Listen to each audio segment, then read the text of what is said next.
డొంక బీఆర్ఎస్ లో అవినీతి కుంపటి నేతల్లో మొదలైన గుబులు ప్రతి పనిలోనూ కమిషన్ల స్కామే లెక్కలు బయట పెడుతున్న కాంగ్రెస్ సర్కార్ ముక్కున వేలేసుకుంటున్న గులాబీ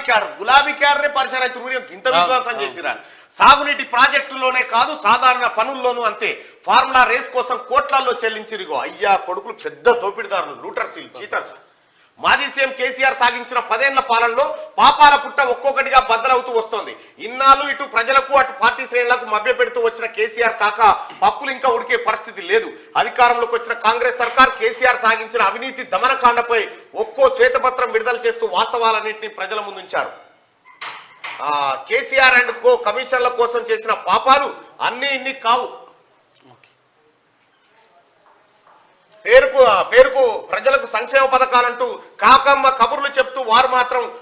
కోట్లు వెనకేసుకు రావడంలో సందేహం లేదు వెనకేసుకున్నారనడంలో సందేహం లేదు అయితే మాజీ మంత్రి కేటీఆర్ హరీష్ రావులు కాంగ్రెస్ తమపై తప్పుడు ప్రచారం చేస్తుందంటూ బుకాయించే ప్రయత్నం చేశారు దీనికి గులాబీ క్యాడర్ సైతం సపోర్ట్ గా నిలిచేందుకు ముందుకొచ్చింది కానీ తాజాగా రోజుకో బీఆర్ఎస్ భాగవతం బయటపడుతుండటంతో సొంత పార్టీ ప్రజాప్రతినిధులతో పాటు గులాబీ క్యాడర్ సైతం విస్మయం వ్యక్తం చేస్తుంది తెలంగాణ ముఖ్యమంత్రి యనమల రేవంత్ రెడ్డి మాజీ సీఎం కేసీఆర్ అండ్ కో అవినీతి డొంకరు కదిలించారు అంతటితో ఆకుండా న్యాయ విచారణకు సైతం ఆదేశించడం నాడు అవినీతి పాలనకు వంతపాడిన అధికారుల పట్ల సీరియస్ గా ఉండడంతో రాష్ట్రంలో ఒక్కసారిగా పరిస్థితి మారిపోయింది తెలంగాణ కాంగ్రెస్ సర్కారు